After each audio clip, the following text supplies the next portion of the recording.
Tere, olen Karoliine Tartu Vapistast ja täna meil on külla tulnud e-sigareti tarbijate ja müüjate liidu esimees Ingmar Kurb. Tere! Tere Ingmar, äkki sa räägiksid paari sõnaga, kes sa oled ja mis sa teed? Olen Ingmar Kurb ja seisan selle eest, et e-sigareti päris ära ei tapeta Eestis, ehk siis nii-öelda nii seadusandluse tasandil kui meedia tasandil, et kui keegi tuleb küsima, räägin meedia poolt, kui on vaja Riigikokku minna komisjonidesse, ministeeriumitesse, lähen räägin need teadmised, mis meil on nii-öelda Inglismaalt tulnud, viin need kohale ja loodan, et selle põhjal tehakse mõistlikke otsuseid. Et sooviksime rääkida sinuga paarist teemast, eelkõige siis küsiksime sult, et mida toob uus aasta e-sigareti tarbijatele? 1. jaanuar toob aktsiisi. Et muude asjade kohta ei ole praegu midagi kindlat, et ainuke asi, mis on kindel, on aktsiis. Et see toob kindlasti hinnatõusu. Kui suure, eks seda ole näha, millele see kehtima hakkab reaalselt, kuidas seda jälgima hakatakse, seda näitab aeg, et selles aktsiisiseaduses on väga palju nagu segast ja need terminid on sellised, kas või tubakavedelik, et sellist asja ei eksisteerigi üldse, et ma ei tea, kui me ütleme, et maksustatakse tubakavedelik, siis ma ei saa aru, äkki nad ei maksusta üldse mitte midagi, sest me ei müü ju, keegi ei müü ju tubakavedelikku. Ja kas aktsiis summa iseenesest on kindel või on see veel võitlemisel? Ei, see on nagu paigas, et 1. jaanuariks kindlasti, see on nagu mingisugune 0,1%, midagi nagu muutub. Et tänu allkirjadele, tänu nendele inimestele, kes andsid petitsioonile allkirja 5000 inimest, tänu sellele meil on avatud paralleelne nii-öelda lisaks meie kaasamisele Riigikogus, mida niikuinii nagu tehakse, on meil avatud ka nii-öelda paralleelne suhtlus petitsiooni teemal, ehk siis koosolekud, nüüd on olnud 2 koosolekut, esimesel sai mina rääkida, selgitada olukorda, tegin esitluse, liidu lehe peal on olemas ka see, teist korda kuulati Farsalinost ja doktor Farsalinost ja sellist inimest nagu Leonid Kusmir, kes on ka arst Ameerikas Poola juurtega. Ja aktsiisiga on nüüd see, et teoorias tegelikult peaks komisjon seda veel arutama, aga meie nii-öelda petitsiooni vastuse tähtaeg saab 6. oktoober läbi. Et komisjon peab selleks ajaks mingisuguse otsuse langetama. Me ei tea, milline see on. Ma loodan, et me saame seda arutelu pikendada, sest et alguses ei olnud üldse selge, kes seda arutab, kas sotsiaalkomisjon, rahanduskomisjon, siis tuli suvi vahele ja me lihtsalt ei ole nagu aktsiisi teemat üldse jõudnud puutuda. Mida nüüd komisjon otsustab juhul, kui me arutame seda? Selle kohta nagu puudub täiesti nagu teadmine, et seda ei ole võimalik ette ennustada. Aga ma loodan, et me arutame seda ja juhul, kui sealt poolt siis tulevad muutused, siis need muutused kindlasti ei saa 1. jaanuariks nagu jõustuma, et seda ma nagu ei usu, lihtsalt ei ole aega. Mis võiks olla põhjuseks, miks Eesti Vabariik ei võta võib-olla nii tõsiselt lugupeetud teadlaste uuringuid ja arvamusi, et kui siin teised Suurbritannia, Uus-Meremaa, Austraalia, Holland, et miks Eesti Vabariik, siis meie Tai kõik, et kus võib olla see, et miks on nii raske nagu nendeni jõuda? Nad on valmis nagu suhtlema, et see nagu ei ole probleem, aga et miks nad sellisel arvamusel on, seda tõenäoliselt peab nagu nende käest küsima. Mina arvan, et probleem on selles, et see nii-öelda see kahjude vähendamise moodus, kui e-sigaret ei ole tulnud välja nende käe alt nii-öelda, et see on tulnud erasektorist, mitte ravimina, ja ta paistab välja nagu suitsetamine, nii-öelda nende arvates nagu suitsetamine. Kuigi ega tänapäeval nagu teeb juba päris hästi vahet, et kes teeb e-sigaretti ja kes teeb suitsu, et võib-olla üks on see visuaalne pool ja argumendina nad toovad välja seda, et me ei tea, kui kahjulik see on. Ja samas eiravad neid fakte, meil on ju tegelikult teada, mis meil auru sees nagu on, et doktor Farsalinos komisjonis ka näitas väga selgelt ära nii-öelda need tasemed, mis on puhta ruumi õhutase, isegi mitte WHO puhta õhu limiit, vaid mis on nagu meil normaalselt ruumis, mis on meditsiiniliste inhalaatori tasemed ja kus nagu e-sigareti nii-öelda ütleme nende ainete tase, mis sealt nagu leitakse, et kus kohal ta on. Need graafikud nägid kõik välja sellised, et need limiidid, tasemed olid siis nagu siuksed pikad pulgad ja see, mis e-sigaretist tuli, siis see on seal kuskil nagu 20 korda, 10–20 korda nagu väiksem, mis siis nagu lisandub, on. Ja tundub, et Tervise Arengu Instituut arvabki, et see väike kogus, mis sealt nüüd nagu lisandub, on, et see võib meid kõiki äkki 40 aasta pärast ära tappa. Mis on täiesti absurdne tegelikult. Kui me läheme nüüd tagasi eelmise teema juurde, siis räägiksime veel sellest tubakaseaduse muutmise eelnõust. Et võtaksime äkki need punktid, et mida nad seal soovivad muuta siis. Et e-poed, müügi edendamise keelud, maitsed. No nende kõige olulisem keeld, mis sealt tuleb, mida tahetakse kehtestada, maitsete keeld, on. See tähendab, et nende plaan on see, et jätaks ainult alles tubakavedelikud ehk siis tubakamaitselised vedelikud.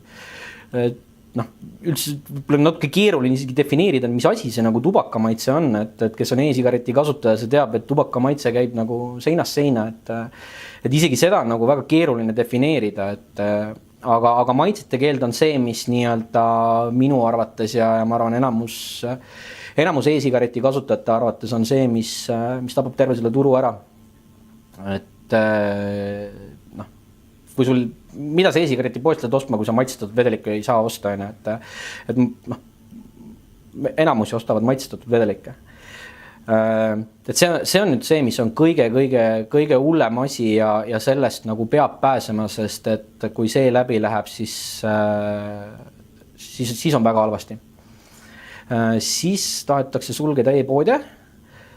See on nüüd puhtalt nende mugavuse küsimus ja kuna e-sigarette poodides on nagu neid müügitooteid on hästi palju, mida nagu müüakse, siis maainimestel läheb tohutult raske see kättesaamine, et e-sigareti nii-öelda nii vedelike kui juppide ja asjade kättesaamine, sest ma ei kujuta ette, et mõni nii-öelda suuremates linnades olev e-sigareti pood tegutses kuskil hästi väikses maa asukohas, et nendel on kindlasti väga halvasti siis ka. Et neil tegelikult võetakse võimalus üldse ligipääs e-sigaretile ära või siis põhimõtteliselt, et sõida nagu mingisugune 50–100 kilomeetrit on. Samas suitsupakk on Eestis ükskõik mis punktis 5 kilomeetri raadiuses vähemalt saada. Ja petitsioonis siis nii-öelda veel üks punkt on, mille vastu on allkirjad antud, on meie nimetame seda suitsuruumi surumiseks. Tegelikult, mida see tähendab, on see, et e-sigareti tarbimise kohtade keelamine võrdsutatakse samadel alustel, samad keelureeglid hakkavad kehtima, mis suitsetamisel on. Et tubakaseaduses on kahte moodi nagu nimekirjad, üks on piiratud kohad, kus ei tohi suitsetada ja teine keelatud kohad. Ja meie ettepanek on seal selline, keskmine, et need kohad, mis on keelatud suitsetamiseks, et seal oleks e-sigareti kasutamine keelatud. Me räägime poodidest, raamatukogudest, bussidest, on ju, et kuigi me ei kahjusta teiste inimeste tervist, on minu arvates see nagu ei ole esteetiline nagu suuri aurupilvi teha kuskil bussis, on ju, et lihtsalt häirid teisi inimesi. Ja teine nii-öelda seaduse paragrahv kirjeldab siis piiratud kohti, ehk siis need kohad põhimõtteliselt, kus on suitsuruumid, töökohad, baarid, kus ei toitlustata. See nimekiri on päris pikk. Ja seal me ei ole ka nagu öelnud, et seal nagu võiks nagu teha niimoodi, et kohe lähed ja teed, on ju. Et seal peaks olema nii-öelda omaniku loal, kohavaldaja loal ja nõusolekul. Me näeme, kuidas see toimib Eestis, et mõned baarid lubavad, mõned kohvikud ei luba, mõned kaubanduskeskused on täiesti keelu peale pannud, teised lubavad, on ju, et see võiks olla ise iga äri otsustada, aga suunata e-sigareti kasutajad nii-öelda suht sundkorras nagu suitsuruumidesse. Et see on tervise mõistes nagu täiesti vastuvõetamata. Seda on ka muidugi Tervise Arengu Instituudi inimene mulle ise öelnud, et see on nagu natukene nagu halvasti, aga argumendiks toodi siis, et ka suitsuruumid, mida ma ei teadnud, mingi hetk elatakse nüüd Eestis üldse ära. Et suitsuruumidesse enam selliseid asju nagu üldse ei eksisteeri mingi hetk, et ma ei tea, kas see on plaanis neil või on kuskil eelnõus, aga nii mulle väideti. Mis ma tahtsin veel rääkida selle nii-öelda maitsete keelamise kohta on see, et ma lähen nüüd tagasi natukene nende maitsete juurde. Et et sellega kaasneb see, et põhimõtteliselt keelatakse ka nii-öelda maitsestajate müük ära e-sigareti poes on. Ja see tähendab seda, et inimene tuleb e-sigareti poodi, ta põhimõtteliselt saab ka ainult tubakavedelikku. Kus ta nüüd läheb? Ta hakkab otsima alternatiivseid lahendusi. Ja seda on ka mitmed arstid välja toonud, et nii-öelda kõik maitsestajad, kõik nii-öelda komponendid, mis müüakse, nad on küll sama nimega, aga müüakse teistes sektorites, teistes poodides. Need ei sobi alati e-sigaretis kasutamiseks. Nendel ei ole piisavalt puhtust. Kõige hullem on see, kui hakatakse kasutama mingisuguseid õlipõhiseid maitsestajaid. Tervise Arengu Instituut ütles üldse, et kasutatakse siirupeid, et see on nagu täiesti nagu hullumeelne. Ja see tähendab, et see juba juhtub, selle probleemi tõi välja Tervise Arengu Instituut, et juba tehakse niimoodi, inimesed ei tea, mida nad teevad. Ja sellega seatakse tegelikult nii-öelda tahtes omast arvates head teha, seatakse inimeste tervis väga suurde ohtu. Et sealt hakkab, ma ennustan ette, et sealt hakkavad reaalselt tekkima õnnetused ja probleemid ja kahjustused. Et kui kaob see nii-öelda nii maitsete keelamisega, kui ka aktsiis soodustab seda, kui kaob see nii-öelda e-sigareti poodide know-how ära, mida nad kogu aeg oma klientidele annavad. Ja seda enam ei ole, inimesed hakkavad omal käel tegema, siis ma tean omast käest, et väga lihtne nagu võssa panna, eksida nende asjadega. Et see ühtepidi tundub lihtne, et teistpidi on vaja teadmisi. Me teame, et enesest lugupidavad poed ei pea enda sihtgrupiks lapsi ja noori, vaid praeguseid suitsetajaid. Kas on uuringuid, mis kinnitavad või lükkavad ümber seda nii-öelda hüppelaua teooriat? Ja selle kohta on Eurobaromeetri tulemuste põhjal on koostatud analüüs. Ühesõnaga see gateway teooria tegelikult on teadlaste poolt nagu täiesti, osade teadlaste poolt siis nagu täiesti nagu välja lükatud, et seda ei eksisteeri on. Et noortega on probleem, nad proovivad, aga noored proovivad kõiki asju on. Statistika näitab seda, et noored proovivad enamus ilma nikotiinita. Ehk siis nad ei jää sealt sõltuvusse.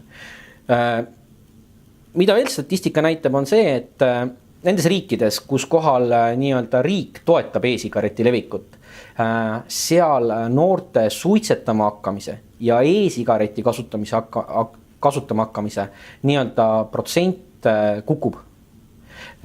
Seal on väga lihtne psühholoogiline asi noorte suhtes, tõenäoliselt see on minu isiklik arvamus, et kui sa räägid noorele, et see on paha, see on keelatud, ära tee seda, et see tekitab just nagu hästi-hästi tugeva huvi nagu seda proovida. Kui sa midagi nagu üle demoniseerid, et pigem tuleb anda nagu õiget infot, et kui inimene on suitsetaja olnud või on suitsetaja, siis e-sigaret on ohutum alternatiiv jätkata nii-öelda nikotiini tarbimist. Ja e-sigarettide puhul see nikotiini osa on ka nagu hästi oluline, et seda ei tohi ära võtta, samamoodi nagu maitsete osa, et see on see, mis nii-öelda suitsetajale annabki selle, kuidas ma ütlen, tunde või nii-öelda selle feelingu, et ta saab selle sama või sarnase nii-öelda tunde ja ta saab ümber lülitada.